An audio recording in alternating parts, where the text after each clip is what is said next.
Did Russian jets attack UFOs over 40 times?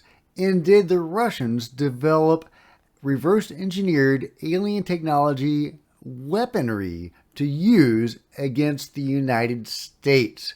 This is huge. This is the breaking story by George Knapp from his podcast, Weaponized with Jeremy Corbell. So let's talk about it. Get in here. This is Jack with Cosmic Road. I talk about UFOs and the paranormal.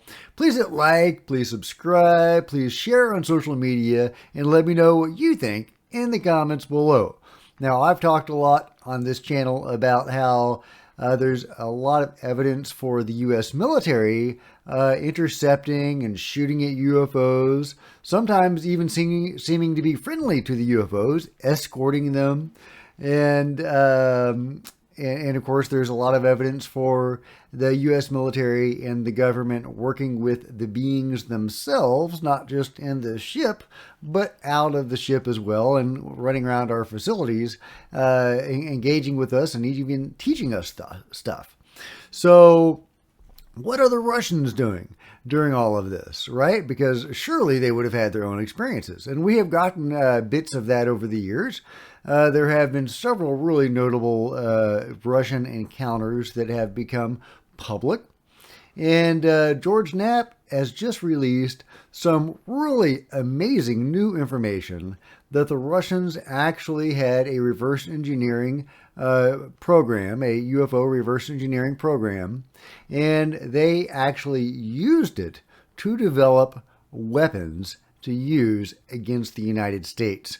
Here he is talking about that right now. It's an incredible thing that the UFO topic, that it's so, this is something that Bob Lazar has always said, it's a crime against the scientific community when you can't share this stuff, the reverse engineering programs.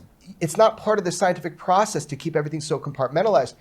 We're not going to name him, but you and I both know a scientist who's been involved in a reverse engineering program that was from a Russian craft that has to do with lasers. And I think that's okay to say, but you're aware of what I'm saying. I am, and that's what I was started to say, is the Russian provocations where their warplanes fly very close to us. I think it's related to something that they have developed from crashes. That is what I've been told, is that they've developed a weapon system that they can't wait to use against us, and that it came from somewhere else. Boom, there you have it. Now, of course, a great question is, if the Russians did develop this technology to use against the United States, this crazy laser weapon, why haven't they used it? Or maybe they have and we haven't been told about it. But surely if they had this technology and it were widely implemented in their Air Force or their military, they would have used it more in the current war in Ukraine. So, something doesn't quite add up there. I don't know what it is. Maybe they couldn't get this technology past the prototype stage.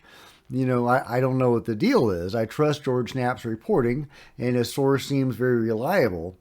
But there's some pieces missing there. In the same interview, George Knapp also talks about how the Russian military scrambled jets to pursue UFOs and to shoot at them, which is something the U.S. military has done many times, and in a few cases even seeming to bring these things down, which is very interesting because sometimes they use conventional weapons to do this, according to some of the reports. Sometimes they use more exotic weaponry. Colonel Philip J. Corso in the book The Day After Roswell talks about a reverse engineering program whose ultimate aim was to develop weaponry to use not against the Soviets, but against the UFOs themselves. And the book concludes with us actually bringing down one of these things with a sophisticated energy or plasma weapon. So there seem to be multiple weapons that we are using against the UFOs, at least some group of UFOs, while we are working with other groups of UFOs, or rather their occupants. Who exactly are the Russians shooting at is one question, right? Why are they chasing these UFOs? Why are they shooting at them? Are they also working with a group of beings against another group of beings, as the United States appears to do? Well, I don't know, but here's George Knapp talking about the Russians going after UFOs. Here goes. Now, there are some limitations on it. As Sokolov and others were to tell us later, some of the best cases during that 10-year period very likely were siphoned off by the KGB. There was a KGB officer assigned to pretty much all Ministry of Defense units at one point or another. So anything that was really tasty or interesting went to them first. A lot of that stuff went to KGB that I did not get to see, but the stuff that was left over was absolutely spectacular. He said there was thousands and thousands of cases. He didn't have to have the whole number, but he gave us some highlights. For one thing, he said there were 40 different incidents in those 10 years where Russian warplanes were chased after UFOs. The UFOs would appear in the sky or on radar. They sent the warplanes after them to shoot them down. And I think I can quote him exactly. He said, "A standing order was given to our pilots to chase UFOs and to shoot if necessary. There were 40 cases in which our pilots chased UFOs, tried to shoot. In most cases, the UFO would speed up and get away, but in 3 cases, the pilots crashed. 2 of them died. After that, the order was given that pilots who see UFOs should change course and get out.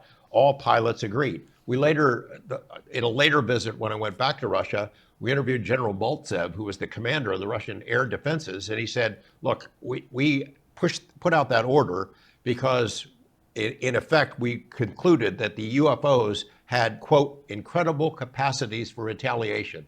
Don't shoot them. They will blow your ass out of the sky, which is what they did.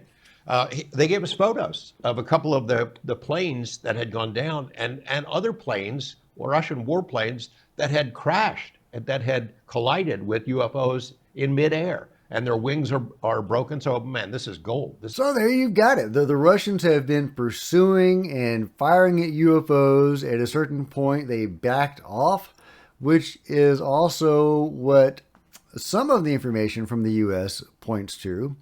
And there was a story that was out there that was saying that that was one reason for the UFO flyover Washington, D.C. in 1952.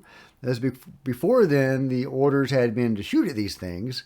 And then they did the flyover and shortly thereafter met with the president and the shootings stopped. According to that story, however, there are many reported incidents of firing on these craft after that date. So I don't necessarily believe that. It could be firing at one group. We stopped firing at one group, but we continued firing at other groups. That's why we need disclosure, because we need to know what the hell is going on. Do we trust the government, the United States government, the Russian government, whatever government? Do we trust any human government to choose the right side and siding with one group of beings over another group of beings? I personally don't have any faith in the government to make the right call on that.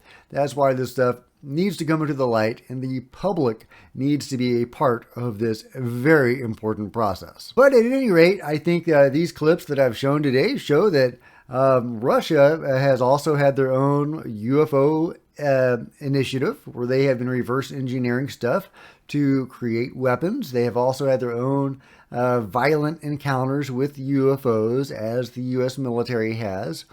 And so there's a lot of parallels there. They also had a situation where the UFOs messed with their nukes. In their case, it actually triggered a launch sequence.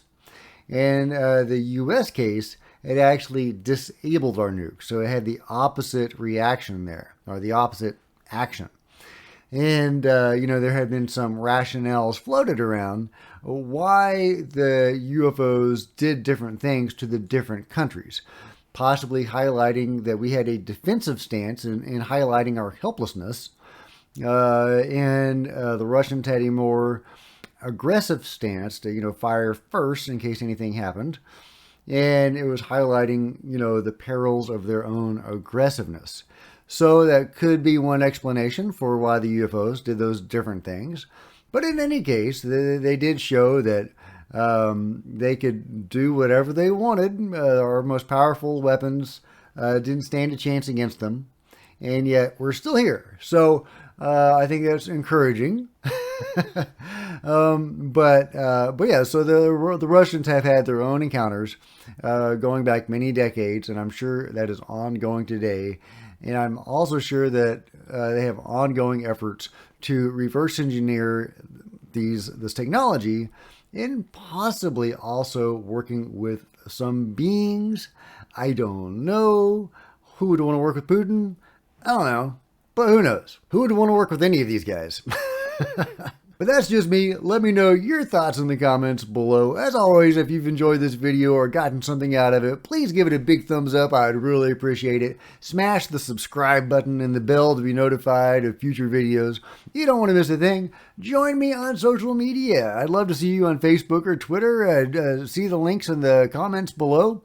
And as always, if you've enjoyed this video and want to see more videos, I got plenty of them, so check them out. Until next time, this is Jack with Cosmic Road signing out.